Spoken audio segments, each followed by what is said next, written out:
Assalamualaikum warahmatullahi wabarakatuh. Perkenalkan, nama saya Yovan Lukma Wahyu Pratama, nomor presensi 32, kelas 11 IPS 2.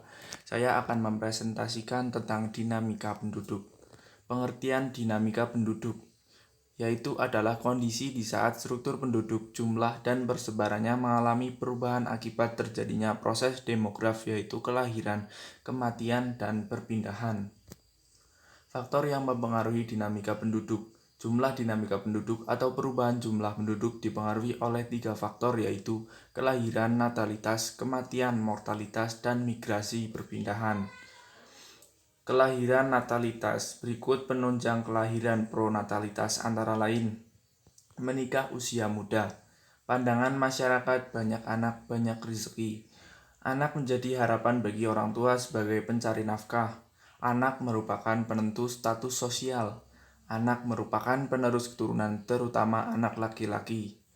Penghambat kelahiran antinatalitas antara lain sebagai berikut: pelaksanaan program keluarga berencana atau KB, penundaan usia perkawinan dengan alasan menyelesaikan pendidikan, semakin banyak wanita karir. Kematian mortalitas. Berikut penunjang kematian pro-mortalitas antara lain: rendahnya kesadaran masyarakat akan pentingnya kesehatan, fasilitas kesehatan yang belum memadai, keadaan gizi penduduk yang rendah, terjadinya bencana alam seperti gunung meletus, gempa bumi, banjir, peperangan, wabah penyakit, dan pembunuhan.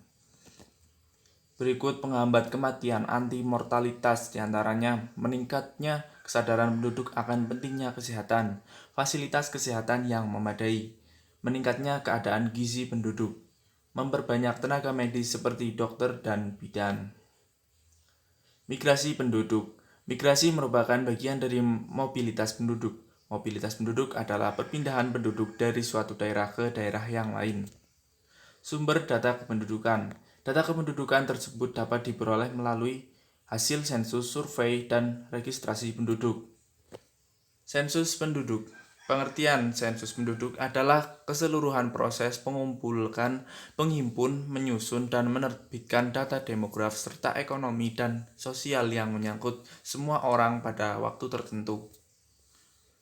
Tujuan sensus penduduk.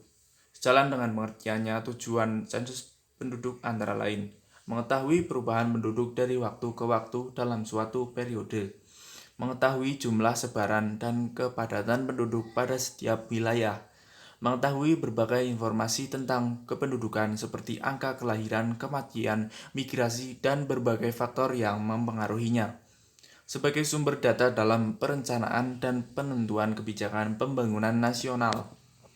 Jenis-jenis sensus penduduk ada 2, yaitu de facto, yaitu cara menghitung jumlah penduduk terhadap warga yang ditemukan pada saat pencacahan berlangsung, walaupun orang tersebut bukan warga asli pada wilayah yang sedang diadakan sensus. De jure, yaitu dilakukan dengan cara melakukan penghitungan terhadap warga penduduk asli dari daerah yang sedang dilakukan sensus. Survei penduduk. Pengertian survei penduduk yaitu merupakan salah satu metode pengumpulan data penduduk dalam beberapa peristiwa demograf atau ekonomi dengan cara penarikan sampel daerah sebagai kawasan yang bisa mewakili karakteristik negara tersebut. Setelah ditetapkan sebagai kawasan yang bisa mewakili karakteristik negara tersebut, baru dilakukan penghitungan terhadap seluruh responden yang ada di kawasan sampel survei itu. Jenis-jenis survei penduduk ada 3, yaitu A. Survei bertahap tunggal, single round surveys, merupakan survei untuk menjaring data berbagai peristiwa demograf dengan cara mengajukan pertanyaan kepada responden mengenai berbagai kejadian demograf yang dialami di masa lalu dalam periode tertentu. B. Survei bertahap ganda, multi-round surveys, dilakukan melalui kunjungan kepada responden tertentu berulang-ulang untuk mencatat berbagai peristiwa demografi yang dalam kurun waktu tertentu, apakah per tahun, per 2 tahun, per 3 tahun, dan seterusnya. C. Survei bertipe kombinasi, dilakukan dengan cara penggabungan cara survei tahap tunggal atau ganda dengan cara registrasi. Registrasi penduduk. Registrasi penduduk merupakan kumpulan berbagai keterangan dari kejadian penting yang dialami oleh manusia, seperti data perkawinan, perceraian, perpindahan penduduk, dan kejadian-kejadian yang penting lainnya yang tertulis. Mobilitas penduduk. Pengertian mobilitas penduduk. Mobilitas penduduk merupakan perpindahan penduduk dari suatu wilayah geografi ke wilayah lain dalam jangka waktu tertentu. Jenis-jenis mobilitas penduduk ada dua, yaitu mobilitas vertikal dan mobilitas horizontal. Sekian, terima kasih. Wassalamualaikum warahmatullahi wabarakatuh.